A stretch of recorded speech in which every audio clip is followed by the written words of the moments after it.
How would you introduce yourselves? My name is Cherisse. I'm a woman, a daughter, a sister, a wife, a mother, and a friend. I am Swiss. Now, it took me really long to figure out how to introduce myself, but I am Swiss. And I know that if I leave you with this, you may not listen to the rest of what I have to say, and it's not a bad thing, because if I was sitting in your seat, I'd be thinking, is she adopted, or is she maybe half white? And I'm neither. I'm also South African.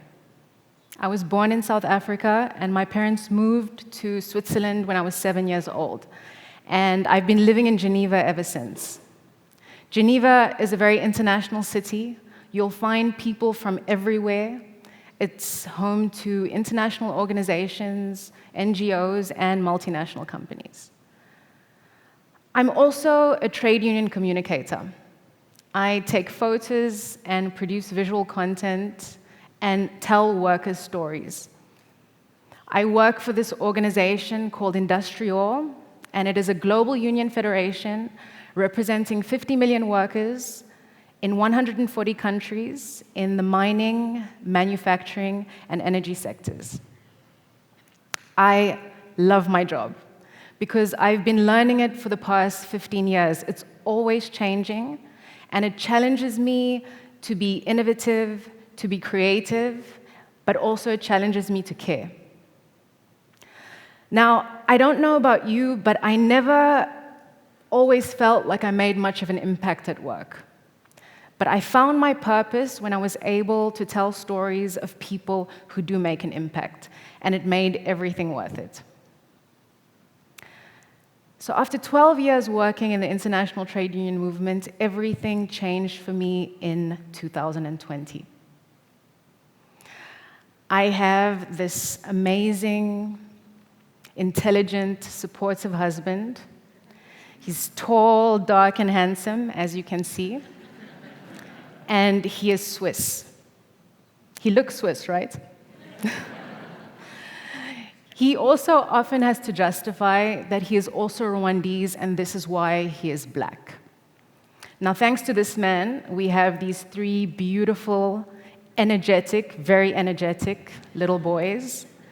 And they will probably spend all of their lives justifying their Swissness, because they were born in Switzerland, and they've never lived in Rwanda, nor have they lived in South Africa. Now, everyone remembers 2020, the global pandemic. Everything came to a standstill. The streets were completely empty. But in my house, like in many of your houses, it was complete chaos. My husband and I were trying to manage 2 full-time jobs, well, 1 full-time job each, homeschooling for a 5- and 6-year-old, and a very, very angry 1-year-old who just learned how to walk, was climbing all over everything, and couldn't understand why he was stuck inside the house all day.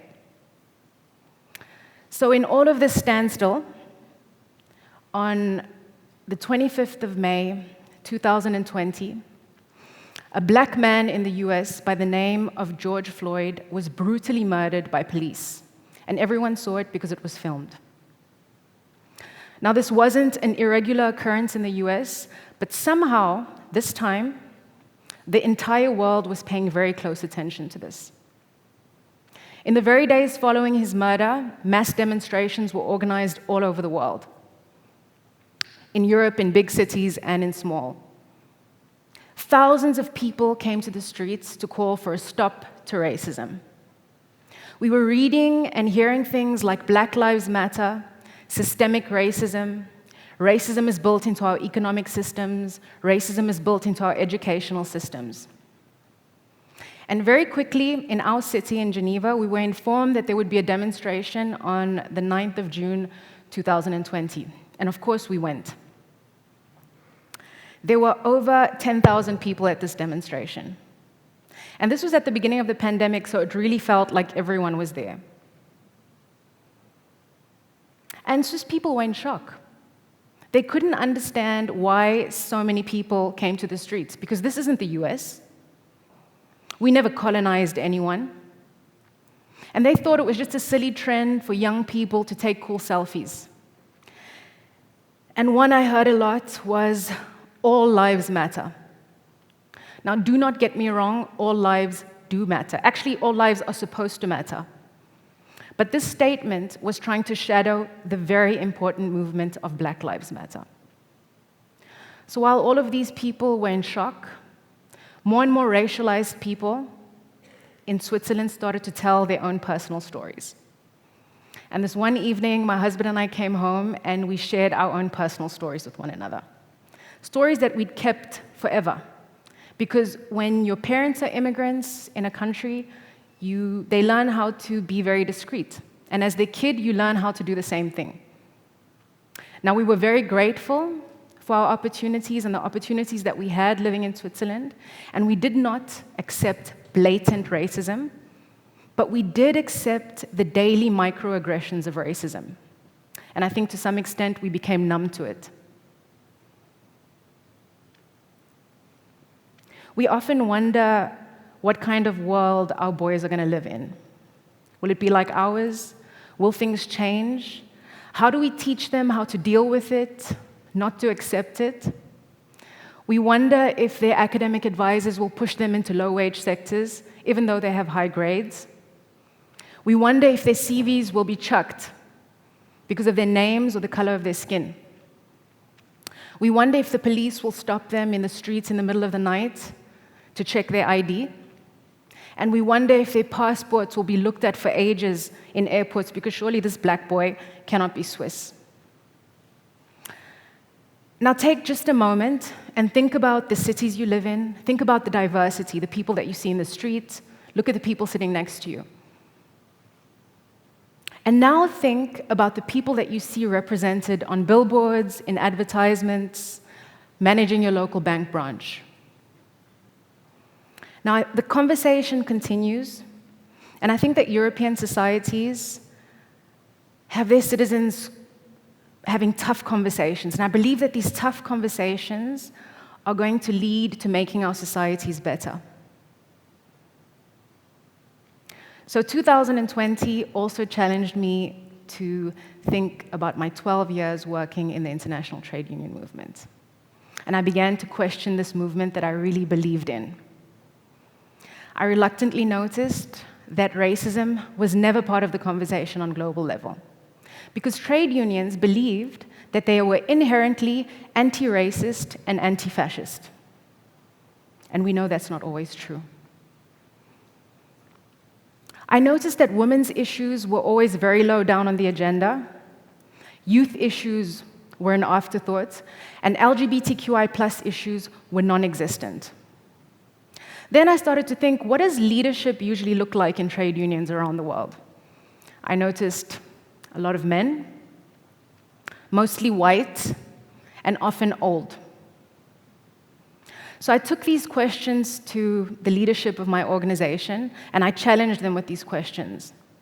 And they gave me this small space to start having a conversation with staff about racism. Now, it was in this moment that I realized that when you do not put something in the light, people will not see it. But then, when you put something in the light, people will see it, but they will not know what to do with it. And at that very moment, I had no idea what to do with it either. This was pivotal for me, because it was when I realized that who I am and speaking up about the issue was going to allow me to plant these little seeds for change. And I couldn't be discouraged by people who did not want to understand, who couldn't understand, because I cannot expect people to understand unless I explain, explain, explain, and explain. Now, my organization has started the process of educating internally on issues around discrimination, LGBTQ issues, intersectionality, and this thanks to people who have spoken up on different levels. Now, I just want to give a little bit of history that I think it's important for us to remember. The Industrial Revolution changed the landscape during the 19th century. Industries grew, and so did the working class. Workers were faced with very tough working conditions, but they had very little individual power to change their situations. So what they did is they turned to unionization. Unionization meant coming together in unity to change their environments. And this led to most of the benefits that we enjoy today as workers, whether we are part of a trade union or not. Now today, youth, women, and marginalized communities make a very big part of the workforce, but I don't see unions changing fast enough to reflect that. It's important to have women's committees in trade union structures, but it has to come with women in decision-making positions. The same goes for youth committees, LGBTQ+ committees. They need to be reflected in decision-making positions. Unions need to adapt to the current global workforce, but in order to understand them, we need to be them. So I think that radical structural change is the only answer, not only to tackle racism, but to tackle gender equality and to tackle youth representation. Because it was through real representation during the Industrial Revolution that cemented real change for the future working class.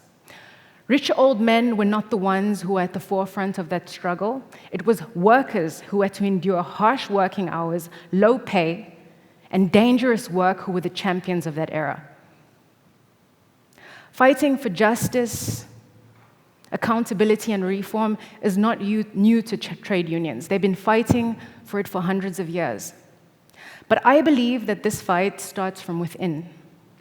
We have to question ourselves and ensure that we are not perpetuating the same inequalities in our movement that unjustly affect marginalized communities.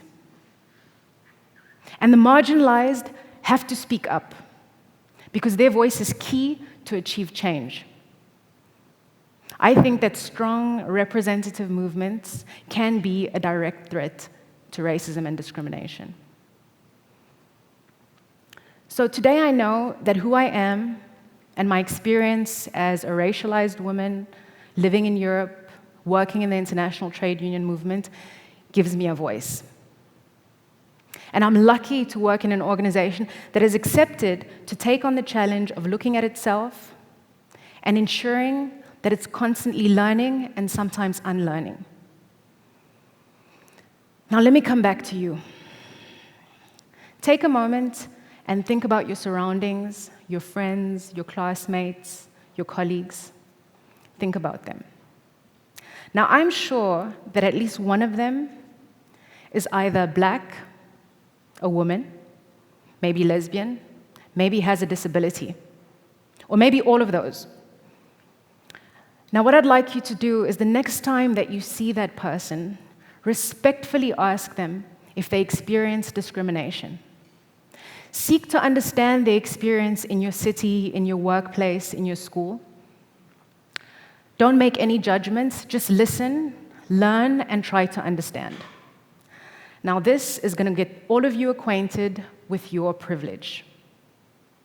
We all have privilege that we have done absolutely nothing to earn. And I'm not asking you to feel bad about that. But what I am asking you to do is to use it as an opportunity to make things change. Now, I think that when we live our own social purpose, we become smart at how to bring that social purpose into the world that we live in and the world that we work in. Today, I feel like I'm living my life with more responsibility and purpose because I've spoken up with others and I can see those little seeds being planted for change. Because I don't want your children to witness another George Floyd, and I certainly don't want my children to be another George Floyd. So I would like you to stand up if you want to be part of that change.